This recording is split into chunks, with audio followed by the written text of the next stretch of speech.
forward. I'm going to... It was? Is it working now?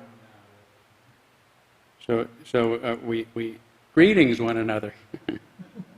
So I just got a call that our feed hasn't been working. I apologize for that. Do you guys mind if we start afresh? Is that going to be okay, Lisa? Lisa just gave a beautiful emotional poem, so we will. I think we will start over. So hang on, I'm getting another text. Let's see if. Oh, Peggy says no, it's not working. So.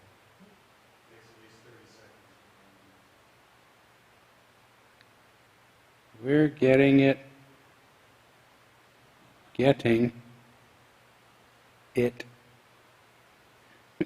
Sorry, folks. Going now. And thanks to Karen Dorn-Steele for calling and letting me know. So we're going to start, I think if it's okay, we will just start with our opening announcements and words, and then we'll get back into the flow of things. We good with that? I'll do the candle again, yeah. And it went out again. Well, we'll have a symbolic flame there. Okay, we're going to take a deep breath. Clear all that out. We're back. Okay. Good morning again, and welcome to one and all to the Unitarian Universalist Church of Spokane. So good to have all of you today. I want to remind you of our mission to join together to create a nourishing liberal religious home and to champion justice, diversity, and environmental stewardship in our wider world. Or as we say in short, to create community, find meaning, and work for justice. I want to begin, as always, by welcoming all that you bring with you to this place, all of your unique beliefs, your background, your lifestyle, your experiences, your differences, all that helps make you who you are is welcome here this morning. And this includes those who join us each week, but also those who may be joining us for the first time. We're glad to have you. And also glad to have those of you who have been joining us from around the country as of late. It is difficult for us not to be able to come together into this beautiful space, but it is also wonderful knowing that our community is expanding with friends from around the country and in some cases from around the world. So thanks to all of you for being here. You're most welcome today. And thanks to Todd Milne for being here. I'm sorry you missed his beautiful opening music, but he'll do it again downstream. And Lisa Conger, thank you so much. We had a good practice run. And we'll get back to it. And Deb Jackman leading our music and song today. Thank you both so much for being here. I did want to point out that our unity candle is well, at least up at the front of our sanctuary today. Unfortunately, the flame keeps extinguishing itself. But this is something that we light whenever we've lost one of our beloved members. And in this case, during the past 2 weeks since I was last in the pulpit, we've lost two really beloved members. Graham Taylor, who was just our church treasurer and a treasure himself, just an all-around gentleman and great guy, and he passed away after dealing with COVID-19 briefly following other health issues related to a fall he took a few months ago. So we really extend our hearts to his memory and to his family, to Lila and George Gervin, and to Graham's entire family, who I know miss him the most right now.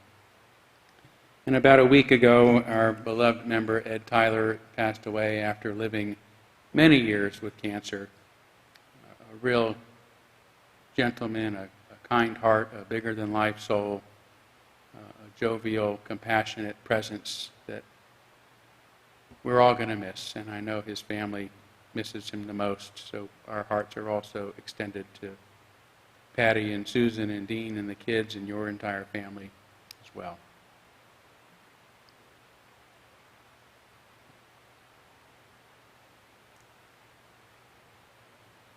And I do have a couple of announcements I want to make this morning. Reminder that we are experimenting with an online social hour following our service at 12:30. We'll try to get there to 12:30 today. It might be a bit of a rush, but we'll shoot for 12:30. Deb Jackman is leading that, and I say we're experimenting with it for a few weeks to see if there's an interest and how many folks might show up. And if it's not something that's going to work, that's fine too. But we want to give folks an opportunity to get together, and this is one way we can do that. So that you can find a link to join on our website or on your most recent weekly Sun email.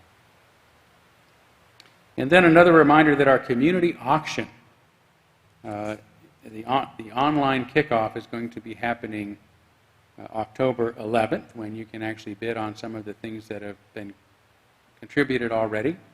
Thanks to those who have. Your donations are most appreciated and most welcome, and we still have a deadline for those donations of October 1st. A lot of people have contributed already. For those who still haven't, you still have time. Please try to get those into the office by October 1st. And you can check the Weekly Sun or church website to submit online donations or to learn more about this year's auction. But it's a really important fundraiser for our church, and it's also a lot of fun. And thanks to our operations manager, Rebecca Adams, for really digging in and finding a way that we can do this year and have a meaningful experience doing so. So thanks to Rebecca. And now let's take just a few moments to greet one another. As always, I hope you'll do so via text or a quick phone call or an email, whatever way you might be able to take a few minutes to virtually greet one another this morning.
Thank you so much, Deb. Joy for a New World, beautifully played.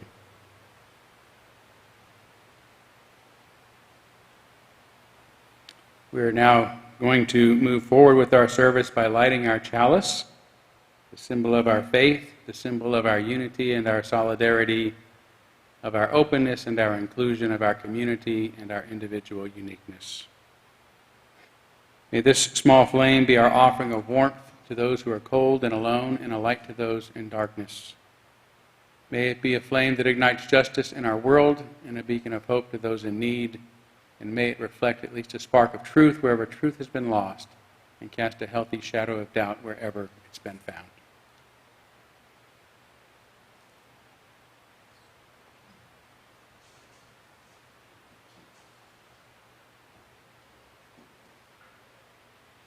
Now more than ever, building community and working for an end to divisions and injustices is critical.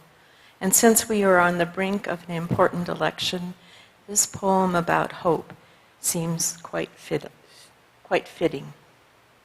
Praise Song for the Day, a poem for Barack Obama's inauguration by Elizabeth Alexander.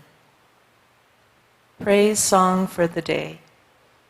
Each day we go about our business, walking past each other, catching each other's eyes or not, about to speak or speaking. All about us is noise. All about us is noise and bramble and thorn and din. Each one of our ancestors on our tongues. Someone is stitching up a hem, darning a hole in a uniform, patching a tire, repairing the things in need of repair. Someone is trying to make music somewhere with a pair of wooden spoons on an oil drum, with cello, boombox, harmonica, voice. A woman and her son wait for the bus. A farmer considers the changing sky. A teacher says, "Take out your pencils, begin." We encounter each other in words, words spiny or smooth, whispered or declaimed, words to consider, reconsider. We cross dirt roads and highways that mark the will of someone, and then others who said, "I need to see what's on the other side. I know there's something better down the road." We need to find a place where we are safe. We walk into that which we cannot yet see. Say it plain, that many have died for this day. Sing the names of the dead who brought us here, who laid the train tracks, raised the bridges, picked the cotton and the lettuce, built brick by brick the glittering edifices they would then keep clean and work inside of. Praise song for struggle, praise song for the day, praise song for every hand-lettered sign, the figuring it out on the kitchen table. Some live by love thy neighbor as thyself, others by first do no harm, or take no more than you need. What if the mightiest word is love? Love beyond marital, filial, national. Love that casts a widening pool of light. Love with no need to preempt grievance. In today's sharp sparkle, this winter air, anything can be made, any sentence begun. On the brink, on the brim, on the cusp. Praise song for walking forward in that light.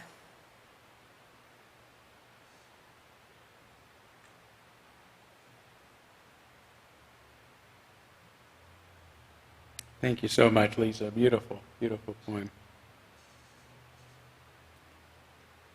And we are now going to kindle our candles of care for those who were most on our hearts and minds this morning. And I did not get any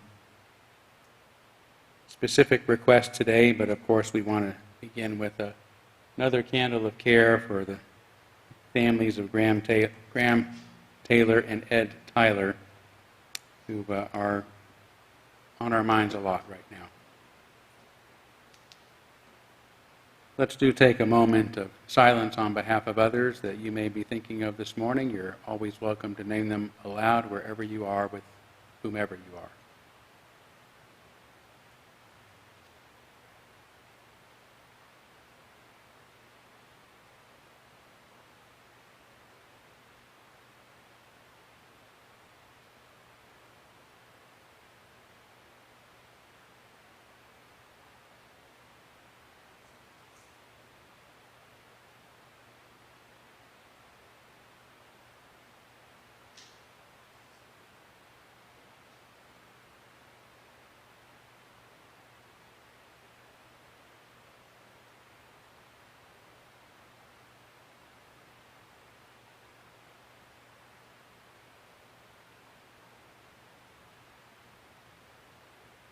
Those named aloud and those embraced in our silence, and all those who are suffering in our world at this hour, we hold in our community with compassion.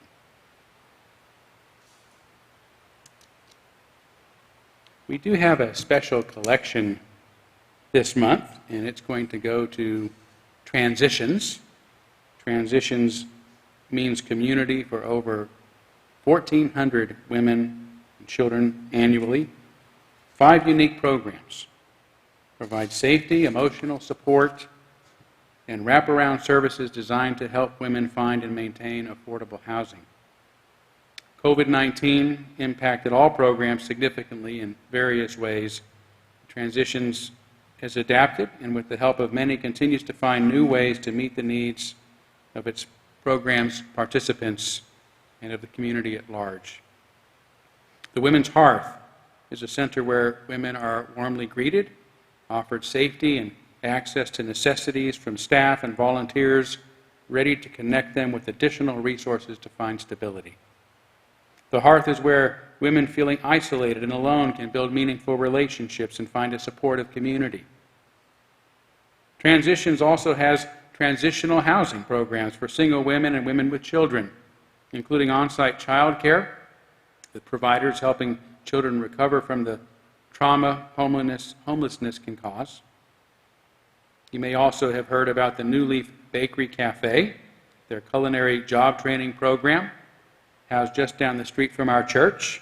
Transition's most recent addition of permanent supportive housing, the Home Yard Cottages, with 24 energy-efficient, low-income cottage-style homes, which is just north of our church. So if you wish to contribute to this very worthy cause at a time in which it is especially needed, you can mail a check.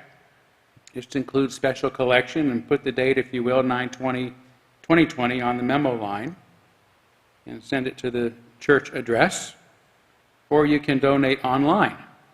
You can donate without logging in, so don't forget to include 9/20/2020 in the special collection date field on the form to get the donation payment to go to transitions as you intend. So thank you all so much for your generosity and compassion in advance of this very special collection. And thanks to our social justice team for putting such a worthy organization before us. We are now going to have our story for all ages. And so I invite you to do whatever you do to prepare for the story for all ages while we're away. Usually the kids come up and sit on the floor. So if you want to sit on the floor at home, that's great, if you're not already doing so. Or sit in the easy chair.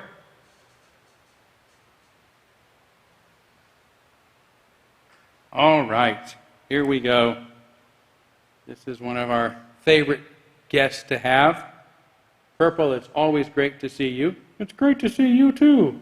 Well, I'm glad you feel that way. So you've been back in school for a bit now, and how's it going so far? Okay, I guess. Well, just okay. Why don't you tell me what is it that you most like about school? Oh, I'm not supposed to say that. You're not supposed to say that. Why can't you tell me what you like about school? I can. You can? Well, then, what is it that you most like about school? Well, I'm not supposed to say that. I'm confused, Purple. Why can't you tell me what you like about school? I can tell you what I like about school. You can? Yes. Are you sure? Yes, I'm sure. All right, well then, what is it that you most like about school? I'm not supposed to say that. Obviously, I'm missing something here. Let me think about this for a second. You know, you tend to be a pretty literal thinker sometimes, Purple. Is there any chance that you mean that you're not supposed to say the word that? Yes. Yes, you can say the word that, or yes, you can't say the word that? Yes, I can't. Why on earth can't you say the word that? Well, I told some friends that we should play Foursquare during recess, and they said I shouldn't say that. Huh. I don't think they meant that you shouldn't say the word that. They didn't? No. I think they just don't want you talking about playing Foursquare. But why? Well, that's a really good question, too. I have no idea. What else did they say? They said I shouldn't say that, and that some kids can't play Foursquare, so none of us should. Oh, I see. Well, it's probably not a good idea to be passing a ball back and forth these days anyway because of the coronavirus, but you know, in general, the playground is a big place where different kids get to do lots of different things. Really? Yeah, so while it's always important, I think, to do things that include all of your friends, people who tell you what you can and can't say aren't very good friends. So it's okay to say that? It is. So why don't you tell us what it is you most like about school? Having friends and teachers that will listen to what I had to say. That sounds great, Purple, and I hope that you have a great week at school. You can say that again. And so can you. Thank you, Purple.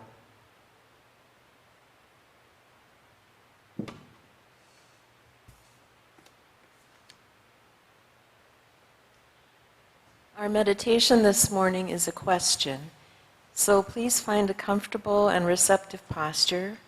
Take a few deep breaths and consider this from Dennis Smith in the poem Summer Somewhere. Do you know what it is like to live someplace that loves you back?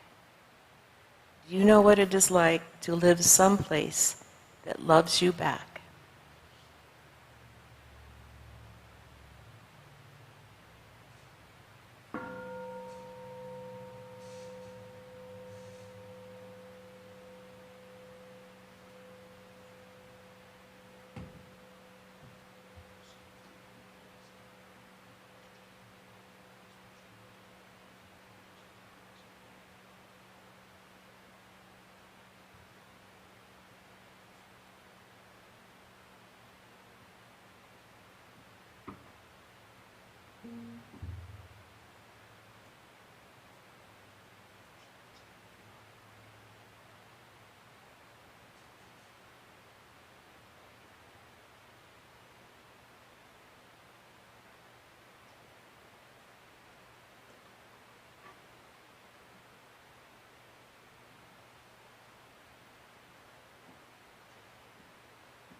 I thought and thought about what to do for this service, and actually what I'm going to do is coming from a different culture.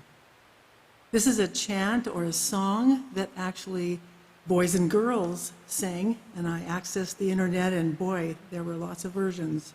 It's a Hindu prayer, so this is from India, and it's a song used by the Indian scouts and guides, and it prays for a life of service.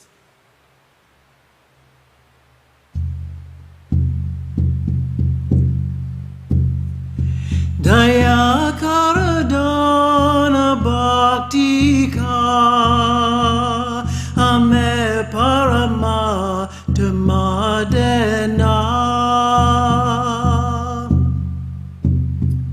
Daya karana hanariya tamame shud tadena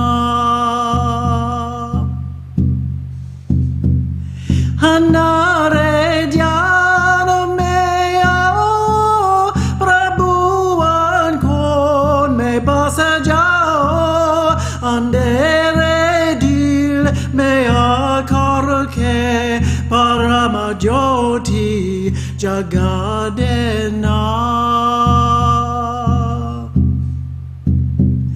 Daya karadana bhakti ka Ame parama tamadena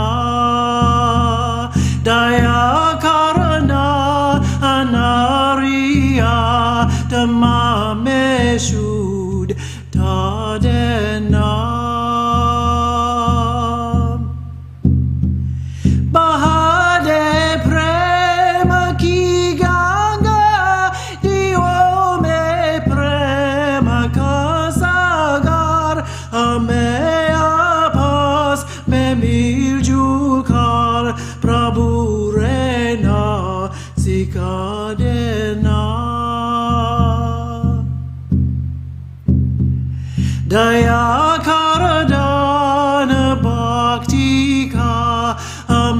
parama dhamadena daya karana anariya dhame me shud tadena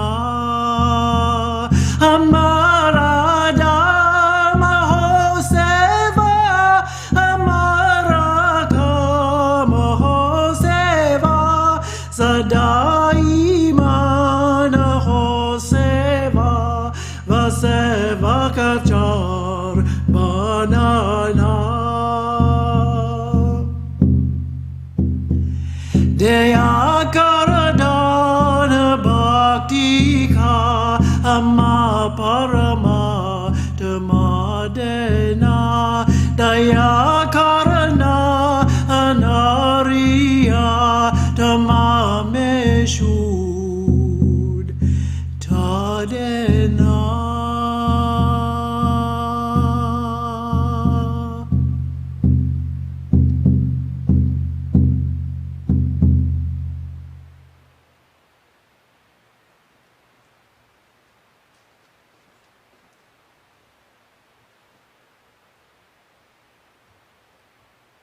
Thank you so much, Deb.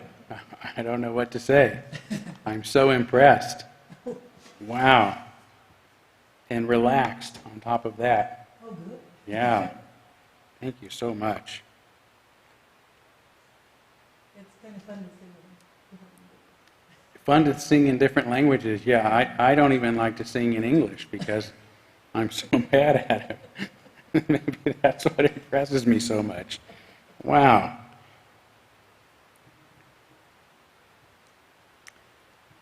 The topic of title of my sermon today is The Basis of Society. And this is the final in a summer series of sermons on some of philosophy's perennial problems: ethics, reality, truth, meaning, reason, and today, society, or what the Greeks would have probably called politics or polis. Before discussing the latter, I want to first say a little more about philosophy's significance for us today and why I believed it was important for us to undertake this series at this time. For I believe that the application of philosophy in our everyday lives must be foundational to any healthy and prosperous society.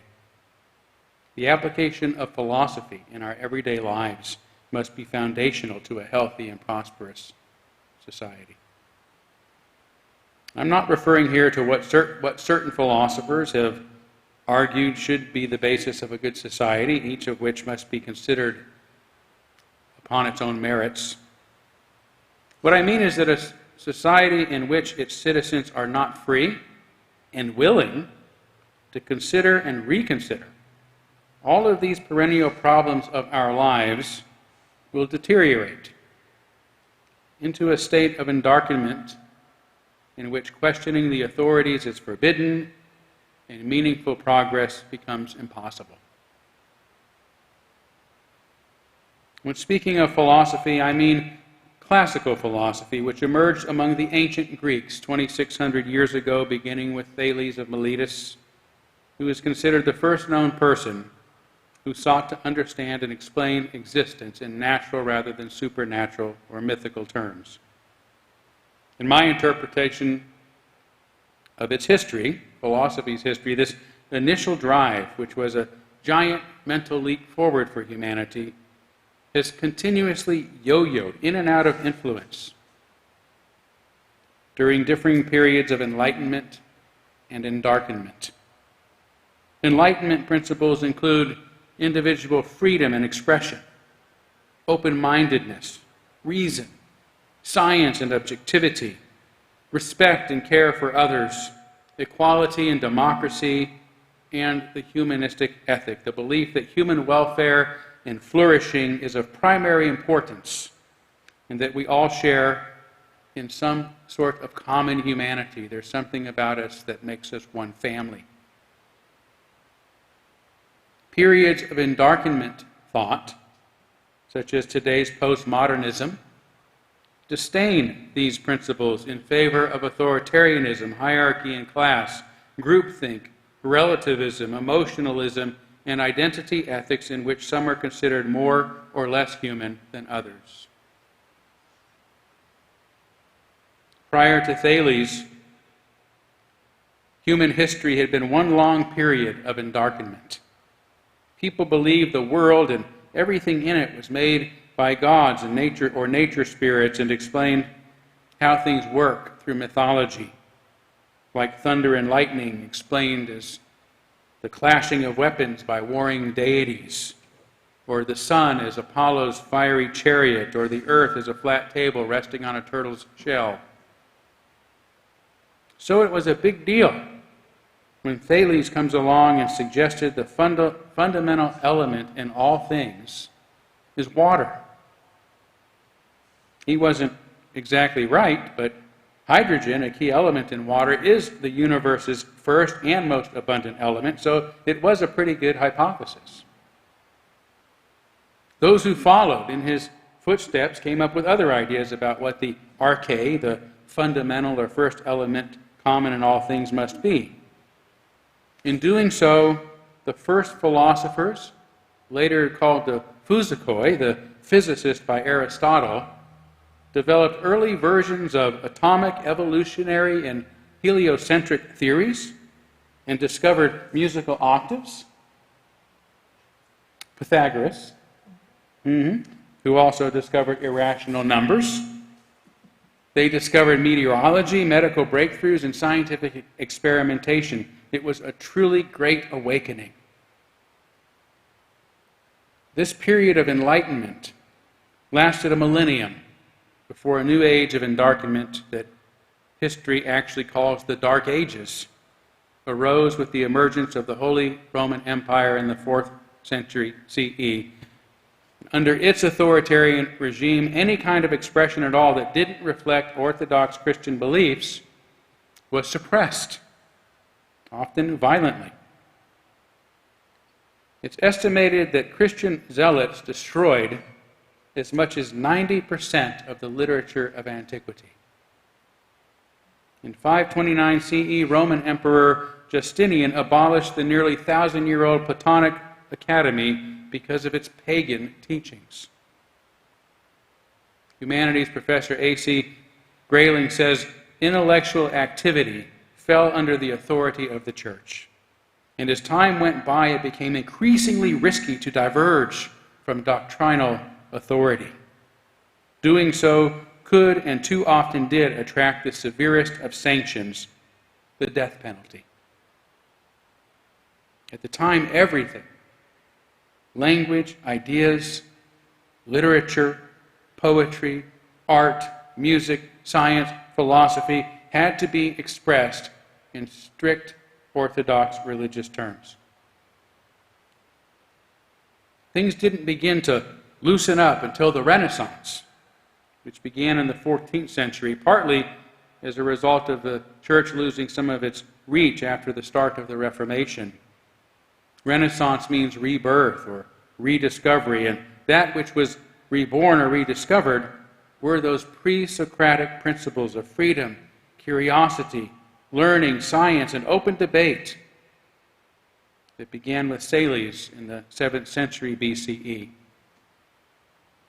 Until the Renaissance, the most prominent philosophers, during the Dark Ages at least, from Augustine to Aquinas on the bookends, were also Catholic priests. But the reawakening of enlightened philosophy immediately gave birth to thinkers like Petrarch, the father of humanism, and to other great humanists who emphasized the importance of studying all the works of humanity. Studius humanitatis, including what was left of the decimated writings, poetry, history, grammar, and ethics of antiquity. Renaissance humanism also rejected the notion of a fallen and depraved humanity in favor of an innate human goodness and of the dignity of all persons.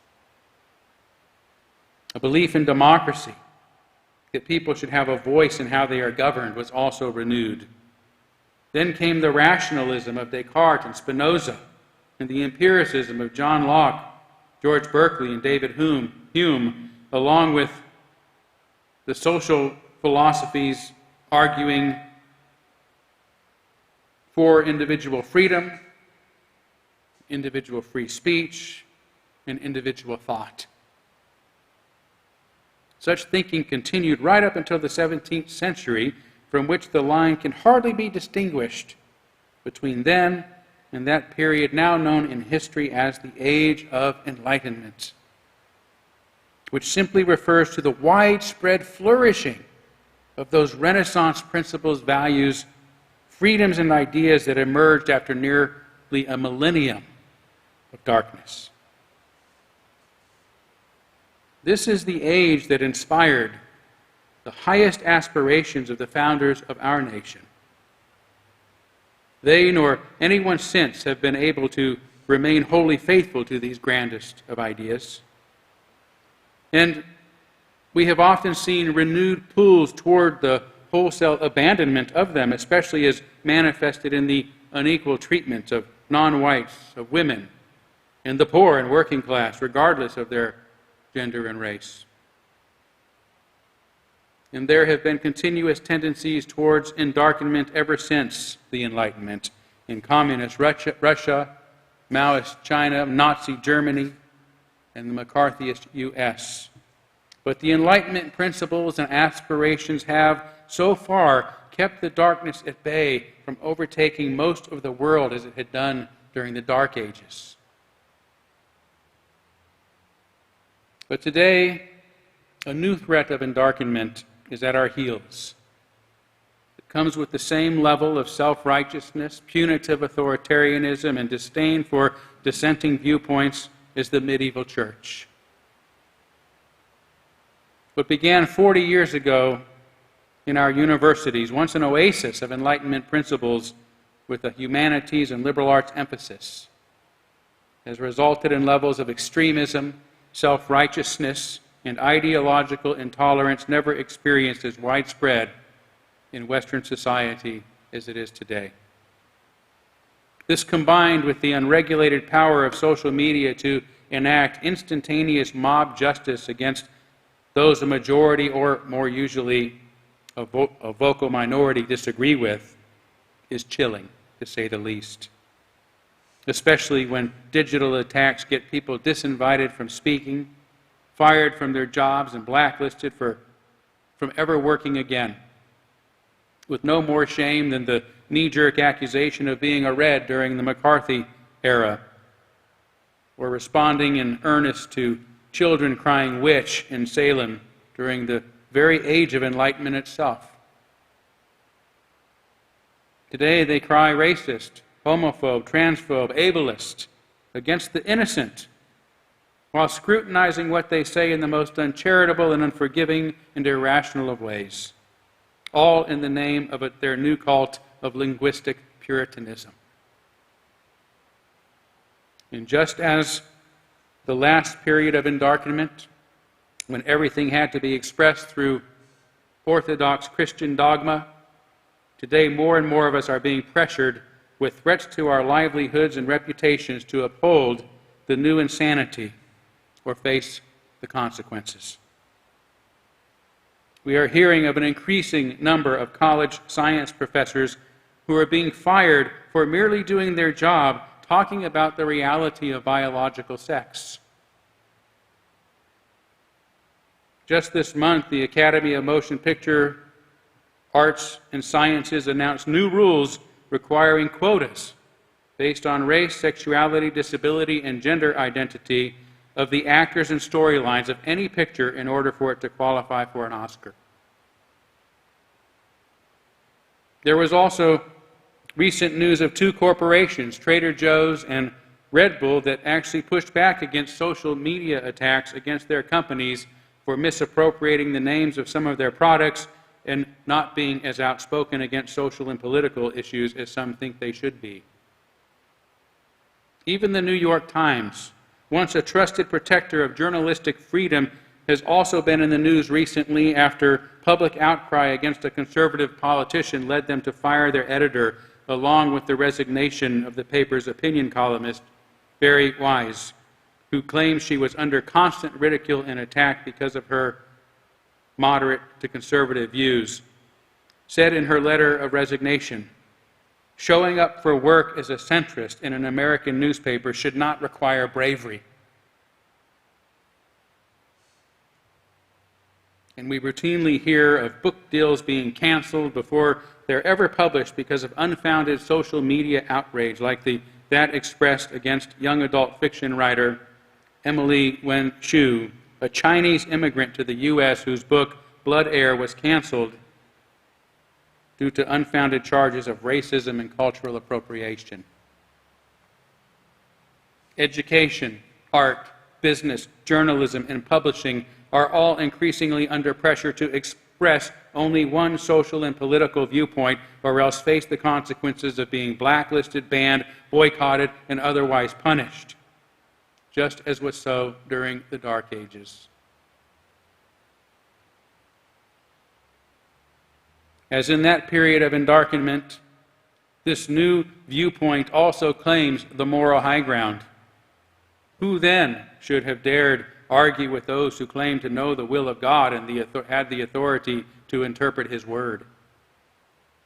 Today, innocent people, most of whom have stood on the side of justice and equality their entire lives, are being accused of racism and homophobia and transphobia and ableism and the like, who are the least deserving of such slurs, just to silence their dissent.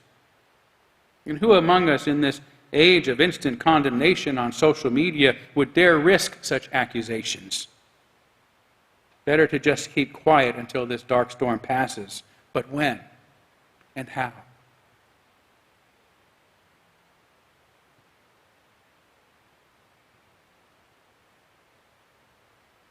That's a long intro to what must now be a brief discussion of the perennial problem at hand, the basis of society. Yet such a prelude has been necessary for us to grasp the gravity of the question and of its special pertinence to this moment in history, even if it is a perennial problem. What is to be the basis of our society? Is it going to be a new age of endarkenment in which we must all live in fear of saying the wrong thing and learn to survive by keeping quiet and hoping nobody notices us, of going along to get along, or of signaling our own virtue at the expense of others' lives and livelihoods?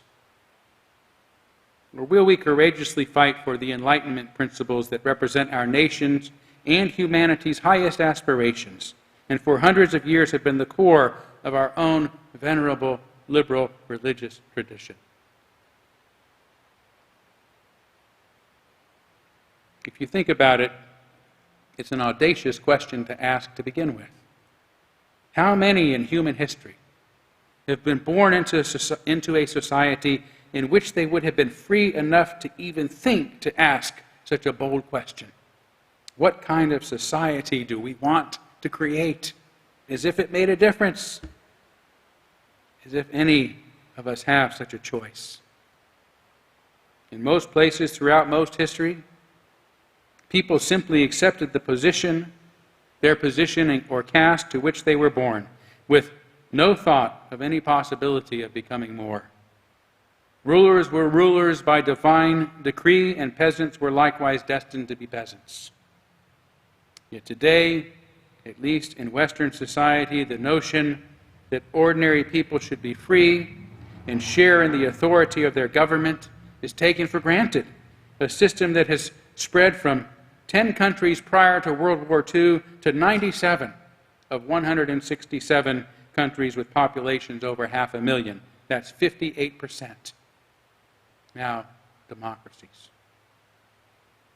Democracy comes from the Greek words demos, meaning common people, and kratos, meaning rule or strength or power. It's the power of ordinary people to have a strong voice in how they are ruled and governed. The idea of democracy was first put into practice in Athens around 508 BCE, and like all democracies, was far from perfect. It provided equal rights to all of its citizens, but excluded slaves, foreigners, and women from its citizenship.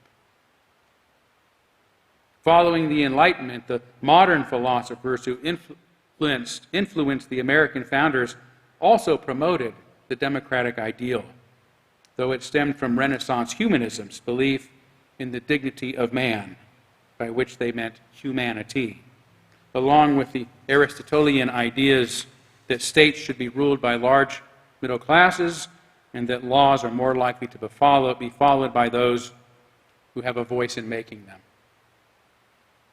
By the 16th century, Francis Bacon, foreshadowing American pragmatism, was extolling the practical knowledge acquired in crafts and trades, in the experience of builders, butchers, carpenters, farmers, and sailors, of people who have practical knowledge of how things work and what can be done with them.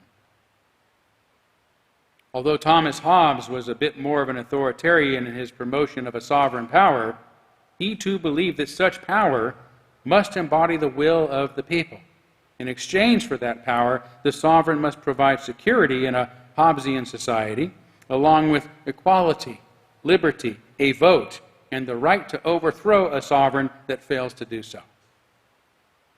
A few years later, Baruch Spinoza, a fellow heretic, considered the entire function of government as the duty to free people from fear and free them to fully flourish as individuals.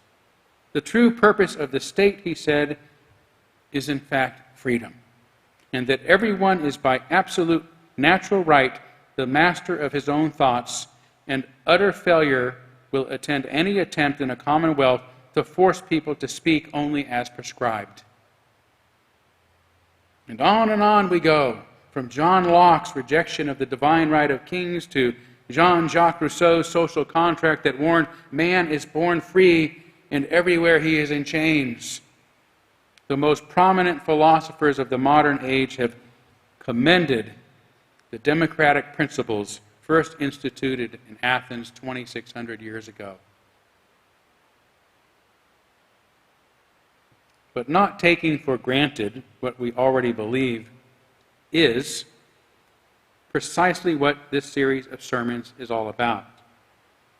If democracy is the basis of the kind of society we want, then we need to question its worth in order to decide anew whether it remains the best form of government to help establish the kind of society that we hope for. Plato thought a lot about this about 2,500 years ago, which he expressed in his Republic. In it, he argues that aristocracy is the best kind of government, and democracy is among the worst, only slightly better than the tyranny it will eventually lead to.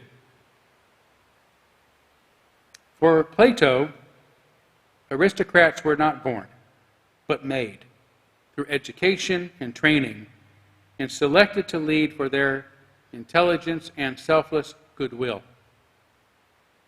The next best form of government, he thought, is epistocracy, from epistos, knowledge, led by experts trained in all manner of practical matters. Next would be timocracy, led by those who have little wealth or desire for wealth, whose lives have been enriched rather by seeking honor and service to their society. But he feared this would eventually lead to oligarchy regardless, a system in which the rich govern the poor, as the timocrats begin accumulating and enjoying wealth while in power. Here's the kicker.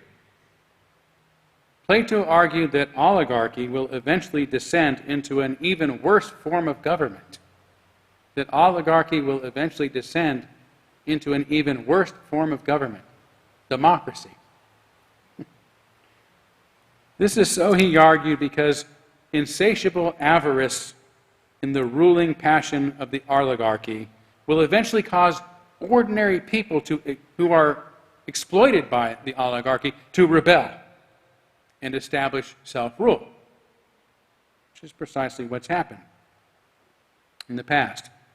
But Plato didn't think that ordinary people were intelligent enough to govern, and that there would be too much discord and variance among them to live peacefully. Observe, too, he said, how grandly democracy sets her foot upon all our fine theories of education, how little she cares for the training of her statesmen. The only qualification which she demands is the profession of patriotism. Such is democracy, a pleasing, lawless, various sort of government, distributing equality to equals and unequals alike.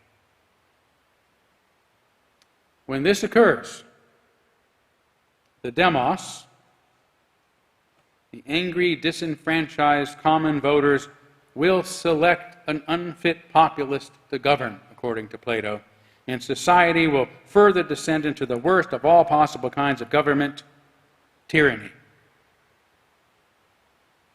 Sound familiar? Rightfully so. In addition to Plato's criticism that democracy leads to a chaotic, then tyrannic system of governance led by those who are intellectually and ethically unfit to govern, the American political scientist Francis Fukuyama has more recently argued that democracy has driven our society apart by descending into identity politics in which splintered identities care only about the interest of the individuals within their own groups. The broadening and universalization of dignity, he says, turns the private quest for self into a political project.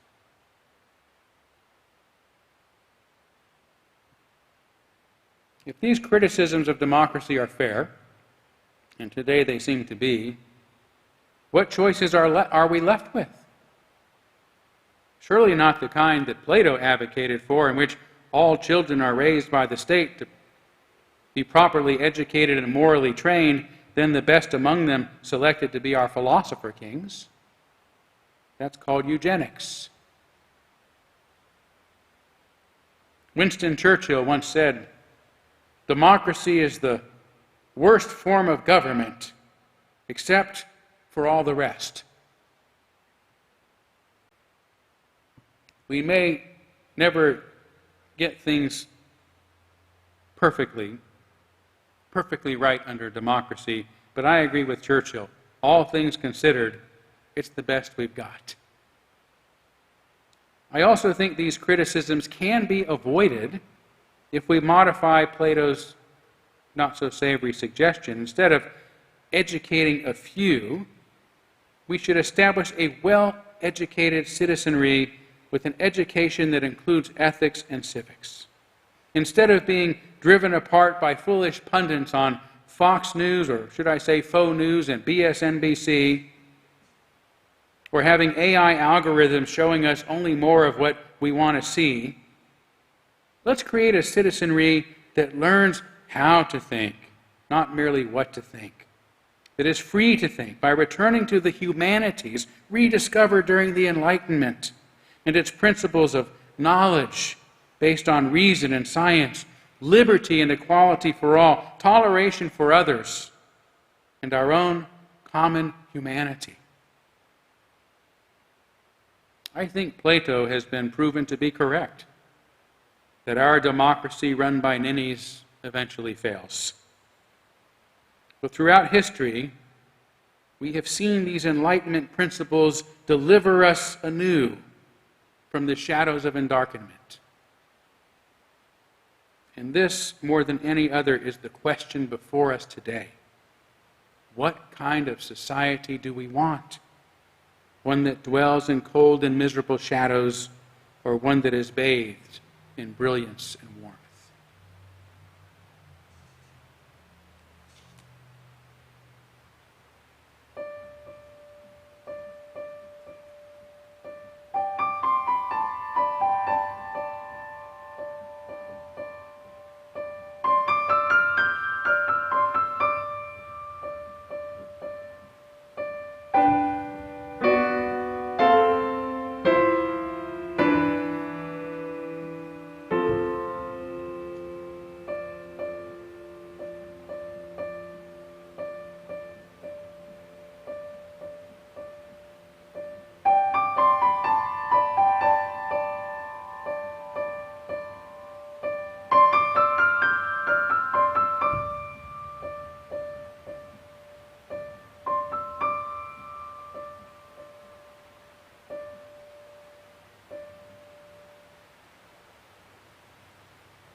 We're going to do our closing hymn now, and it's actually part of a small ritual that we do about 4 times a year.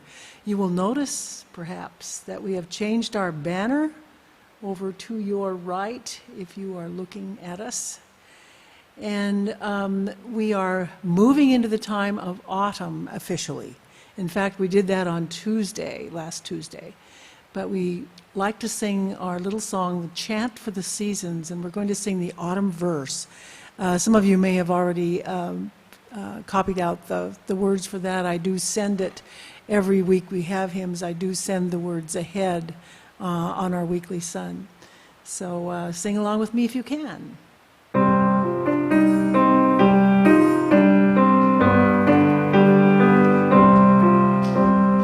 Summertime has turned the star wheel, autumn is upon us. Summertime has turned the star wheel, autumn is upon us. Sweet the angling sun, sweet upon the air, the smell of blue mist rising. Summertime has turned the star wheel, autumn is upon us. Glorious the trees, glorious the sight of rust leaves falling, falling. Summertime has turned the star wheel, autumn is upon us.